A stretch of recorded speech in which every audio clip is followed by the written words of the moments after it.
이 방송은 공직선거법에 의해 실시하는 프로그램으로 연설 내용은 MBC와 관계가 없습니다.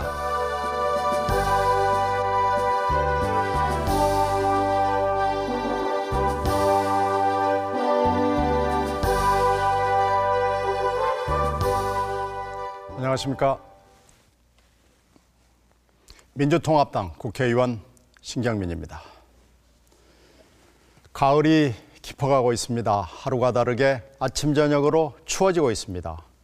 오늘은 MBC 앵커가 아닌 국회의원으로서 국민 여러분께 MBC 전파로 인사드리게 됐습니다.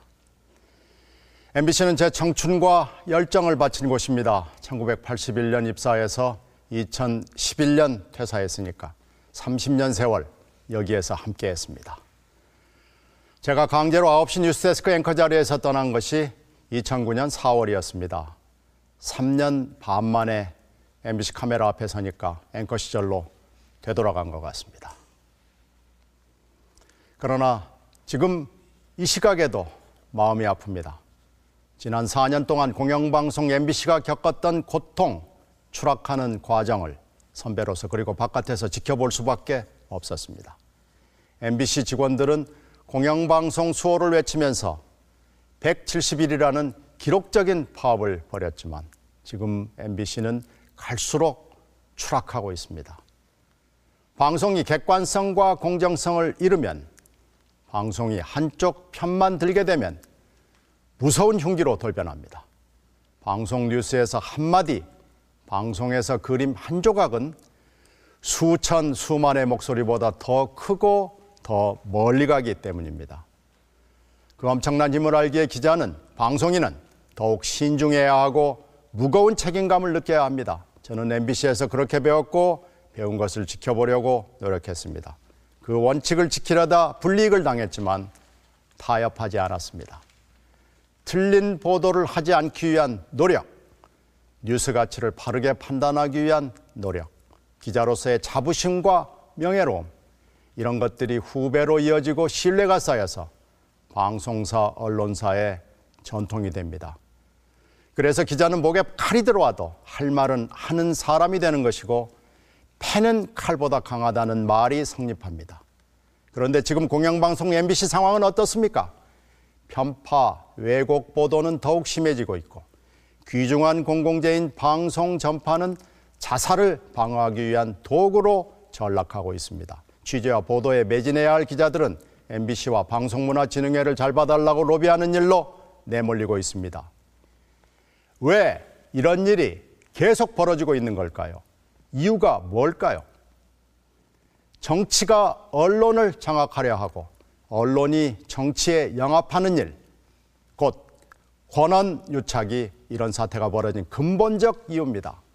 대통령과 정치권의 영향력 아래서 사장과 이사진이 임명되는 구조가 유지되는 한 방송이 정치로부터 독립하는 것은 불가능합니다. 그렇게 임명된 사장, 이사장이 결국 방송의 공정성을 망치고 기자와 PD의 자존심을 짓밟습니다. 몇 달 전부터 제가 입에 달고 다니는 말이 있습니다. 바로 방송의 탈정치화입니다. 정치권, 그것이 여당이건 야당이건 방송을 자기 편으로 끌어들이려는 욕심을 내려놓아야 합니다. 그래야만 방송이 비로소 제 역할을 잘할 수 있습니다. 그래야만 국민들이 더 이상 의심 없이 방송을 믿을 수 있게 됩니다. 저도 지금 정치를 하고 있지만 여야에 정치하는 분들에게 간곡하게 부탁드리겠습니다. 방송 언론의 탈정치화만은 꼭 이루어내야 합니다. MBC를 민영화하려는 시도가 최근에 발각돼 시끄러웠습니다. 지난 10월 8일이죠. MBC 경영진이 정수장학회 이사장을 만나 장학회 소유의 MBC 지분을 팔아치우려 협의했다고 합니다. MBC 대주주인 방송문화진흥회조차 따돌린 채 공영방송 MBC를 바꿔보려고 한 겁니다. 정수장학회 소유 주식 30%를 민간에 팔고 이것을 다시 증자함으로써 변칙적 방식을 통해 MBC 민영화를 추진한 겁니다. 민영화가 뭐 큰 문제 될 거 있나 궁금해하실 분들이 계실 겁니다. 저는 민영화 자체에 반대하는 입장이지만 일단 그 논의는 잠시 놓아두고 MBC 민영화 추진 과정의 문제점 몇 가지만 말씀드리겠습니다. 첫째, MBC 민영화 방안 논의는 경영진이 독단으로 진행할 권리가 없습니다. 또 그래서도 안 됩니다. MBC 주식 70%는 박문진이 갖고 있고 나머지 30%는 정수장학회 소유입니다. 그런데 대주주인 박문진에서는 MBC 민영화 계획에 대해서 전혀 전해들은 바가 없다고 합니다. 국민들도 모르고 대주주인 박문진도 모르는 민영화가 MBC 경영진에 의해서 몰래 추진될 수는 없습니다. 둘째, 나아가서 지금 MBC의 공영 시스템은 1987년 민주화 시기 국민적 협의와 합의를 거쳐 탄생한 특별법의 결과입니다. 지금 체제가 국민과 국회의 논의를 거쳐 태어났듯 지배구조를 바꾸려면 국민과 국회의 논의를 거치는 것이 당연합니다. 이 과정을 무시하고 밀실에서 추진하는 민영화는 순수할 리 없습니다. 셋째, 설사 위에 두 가지 조건을 충족시켰다 하더라도 하필이면 대선을 코앞에 둔 정치적으로 민감한 시기에 MBC 민영화를 추진하는 문제가 있었습니다. 그것도 특정 후보와 연결된 정수장학회와 긴밀한 협의를 한 거죠. 더욱 우려스러운 것은 MBC 경영진이 장학회 이사장에게 주식 양도 활용 방안, 기자회견 방안까지 자문해 준 점입니다. 위에 언급한 이유들만으로도 현재 MBC 민영화 추진이 부당하다는 설명은 충분할 것으로 생각합니다. 저와 민주당의 입장은 분명합니다. 국민의 방송 MBC의 편법적 민영화에 반대합니다. 그리고 그 과정에서 오고 간 공영방송 MBC와 공익재단 정수장학회 간의 불법성 짙은 비밀 논의를 규탄합니다. 이명박 정부는 5년 전 프레스 프렌들리를 공약했습니다. 그런데 이명박 정부 지난 5년간 우리 방송은 시련의 연속이었습니다. 낙하산 인사를 통한 방송 장악, 언론인에 대한 징계와 보복, 보도 편성권의 침해가 계속 이어졌습니다. 이제 바뀌어야 합니다. 다시는 지금 MBC와 같은 일이 어떤 언론사에서도 벌어져선 안 됩니다. 정권이 자기 입맛에 맞는 사장을 임명해서 방송을 장악하는 일이 다시 벌어져선 안 됩니다. 이를 위해서 일명 김재철 방지법을 제정하겠습니다. 방송법을 고쳐서 공영방송 사장과 이사 선임 제도를 개선하겠습니다. KBS, MBC, EBS, YTN 등 공영방송사에 대한 대통령의 인사권을 국민에게 돌려드리겠습니다. 이명박 정부 들어 언론의 공공성과 독립성을 외치다가 해직된 언론인 20명입니다. 징계받은 언론인 420명입니다. 80년 전두환 정권의 언론 통폐합 이후 최대 해고와 징계입니다. 이명박 정부 아래서 부당하게 징계받은 언론인들은 원래 있던 자리로 돌아가야 합니다. 민주당이 앞장서겠습니다. 방송이 지역 밀착형, 생활 밀착형 방송이 되도록 지역방송과 종교방송에 대한 별도의 지원 정책을 세우겠습니다. 존경하는 국민 여러분, 방송뿐이 아닙니다. IT 산업 얘기 들어보시죠. 민주정부 10년 동안 키워낸 옥동자 IT 산업이 이명박 정부 출범 이후 끝없이 추락하고 있습니다. 이코노미스트 인텔리전스 유닛이 평가하는 IT 경쟁력 평가 점수는 2007년 3위, 2008년 8위, 그리고 2009년에는 16위로 곤두박질 쳤습니다. 세계경제포럼의 네트워크 준비지수도 2008년 9위에서 2010년 15위로 떨어졌습니다. 이명박 정부는 정보통신부 해체하고 IT 산업을 여러 부처로 찢어놨습니다. 이처럼 국가 IT 컨트롤 타워를 없애버린 이명박 정부는 IT 산업 중흥에도 아무런 관심이 없이 오로지 방송 장악에만 관심을 쏟았습니다. 만일 이 정부가 방송 장악에 쓴 힘의 10분의 1, 100분의 1이라도 IT 산업에 썼다면 IT 산업이 이처럼 망가지진 않았을 겁니다. 민주당이 제2의 인터넷 혁명, 제2의 IT 산업 중흥기를 열겠습니다. 이를 위해서 다음에 5가지 정책 펼쳐나가겠습니다. 첫째, 인터넷 기반 산업을 국가 전략 산업으로 키우겠습니다. 둘째, 인터넷 자유국가를 세우겠습니다. 셋째, IT 산업으로 좋은 일자리 만들겠습니다. 넷째, 상생의 IT 생태계를 만들겠습니다. 다섯째, IT 정책 사령탑을 두겠습니다. 남다른 IT 산업에 대한 관심으로 IT 부흥을 이끌었던 김대중, 노무현 두 분 대통령의 생각을 이어나가겠습니다. 존경하는 국민 여러분, 올해 김기덕 감독의 영화 피에타가 국제적 영화제에서 우리 영화 사상 첫 대상 받았습니다. 싸이의 강남스타일이 미국 빌보드 차트에서 4주 연속 2위를 차지해서 돌풍을 일으키고 있습니다. 문화는 그 자체로 국민의 삶을 풍요롭게 하는 소중한 분야입니다. 또한 대한민국을 세계에 알리는 외교적 역할도 합니다. 문화는 천문학적 돈을 벌어들일 수 있는 굴뚝없는 무공의 산업입니다. 문화는 또한 많은 일자리를 만들어낼 수 있습니다. 이처럼 소중하고 가능성이 무궁무진한 문화 분야의 발전을 위해서 발벗고 나서겠습니다. 콘크리트 들이부어서 문화 만드는 것밖에 모르는 마인드로는 문화 발전 어렵습니다. 장발단속하고 금지곡 남발하던 유신시대 독재 마인드는 문화 발전과 상극입니다. 좋은 영화를 보고 같이 눈물을 흘릴 줄 아는 사람, 명령과 독선보다는 소통과 이해를 중요시하는 사람이 문화를 발전시킬 수 있습니다. 민주당이 여러분 곁에서 문화를 발전시킬 수 있습니다. 존경하는 국민 여러분, 일주일 전 10월 17일은 유신 선포 40주년 되는 날이었습니다. 그때 저는 대학생이었습니다. 그때 그 절망을 저는 아직도 잊지 못합니다. 닫힌 교문 앞에서 느꼈던 암담함, 탱크와 장갑차가 굴러가던 종로의 낯선 모습이 아직도 선명합니다. 그리고 내일 10월 26일은 11.6 사건이 일어난 지 33년 되는 날입니다. 이처럼 10월은 유신체제가 시작된 달이자 끝난 달입니다. 국민 여러분, 유신체제 기억하십니까? 그때는 국민이 대통령 뽑지 못했습니다.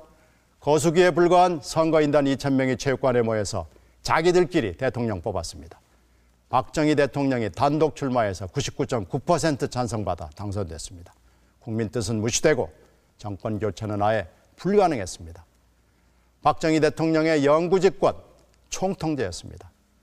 대통령이 국회의원의 3분의 1 임명했습니다. 국회 절대 다수 의석을 여당이 차지하도록 만들어놨습니다. 유신헌법 잘못됐다, 비민주적이다, 국민이 대통령 직접 뽑을 수 있어야 한다, 이렇게 말하면 처벌받고 사형까지 받았습니다. 인혁당 사건, 박정희 유신 정권이 독재 권력을 유지하기 위해서 죄 없는 민주인사 8분을 사법살인한 사건이었습니다. 이제 유신 시대를 포함한 과거의 아픔을 넘어야 합니다. 그를 통해서 전 국민적 대통합이 실현돼야 합니다. 이를 위해서는 무엇보다 가해자가 먼저 사과해야 합니다. 가해자의 진정성 있는 사과가 선행되지 않는다면 과거사의 극복과 대통합이 실현되는 것은 불가능합니다. 그리고 과거 독재시대 잘못한 것은 원상태로 돌려줘야 합니다. 대표적인 것이 정수장학회입니다. 정수장학회는 박정희 정권이 5.16 이후 쿠데타 자금을 대지 않는다는 이유로 고 김지태 씨의 재산을 강탈해서 만들었습니다. 정수장학회는 일종의 작물입니다. 그런데 지금까지 강탈 재산을 갖고 재산권 행사를 하고 있어 지금도 작물 보관죄를 저지르고 있습니다. 불법적 강탈 재산인 정수장학회는 본래 주인에게 돌려져서 유족 뜻에 따라 사회에 환원돼야 합니다. 존경하는 국민 여러분, 지금은 세계사적 전환기입니다. 미국의 금융위기와 유럽의 재정위기가 세계를 짓누르고 있습니다. 위기가 항상 우리와 함께하고 있습니다. 양극화로 인해서 보통 사람들의 삶이 무너지고 있습니다. 모두 시장 만능주의가 만든 결과입니다. 이제 세계가 변화를 찾고 있습니다. 경쟁과 효율에서 상생과 협력으로 바뀌고 있습니다. 이명박 정부 5년 동안 대한민국은 거꾸로 돌아갔습니다. 민주주의, 인권 후퇴했습니다. 국민들은 불안 속에서 절망하고 좌절하고 있습니다. 경제 하나는 살릴 줄 알고 뽑은 대통령이었건만 양극화의 골은 더욱 깊어지고 서민들 살림살이는 날이 다르게 힘들어지고 있습니다. 불통과 독선은 구시대적 리더십입니다. 권위주의로는 새 시대를 열 수 없습니다. 협력과 상생이 오늘의 시대 정신입니다. 소통과 화합의 수평적 리더십이 미래를 열 수 있습니다. 이제 바뀌어야 합니다. 변화의 새 시대로 가야 합니다. 민주당이 앞장서겠습니다. 다시 한번 역사의 물줄기를 미래로 돌려놓겠습니다. 이를 위해서 새로운 시대로 가는 5개의 문을 국민 여러분들에게 열어드리겠습니다. 첫째, 일자리 혁명문입니다. 일자리가 민생이고 성장이고 복지입니다. 대통령 직속으로 국가일자리위원회를 설치해서 범정부적으로 일자리 혁명 추진하겠습니다. 둘째는 복지국가 문입니다. 복지는 투자입니다. 또 복지는 성장 동력입니다. 민주정부 10년이 시작해 놓았던 복지국가 이명박 정부가 후퇴시켰습니다. 복지국가 대한민국 만들겠습니다. 셋째는 경제민주화의 문입니다. 경제민주화는 시대적 명제입니다. 공평과 정의를 바로 세우고 공정한 시장 질서를 만들겠습니다. 더 이상 힘없는 중소기업과 자영업자가 피눈물을 흘려야 하는 상황을 방치해서는 안 됩니다. 더 이상 재벌의 특권과 횡포는 용납하지 않겠습니다. 넷째는 새로운 정치의 문입니다. 대통령이 권한 밖의 특권을 갖는 일은 결코 없도록 하겠습니다. 책임 총리제를 실현해서 제왕적 대통령의 권력을 나누겠습니다. 정당 책임 정치 구현하고 직접 민주주의 강화하겠습니다. 다섯째, 평화와 공전의 문입니다. 분단 극복은 우리 민족의 과제입니다.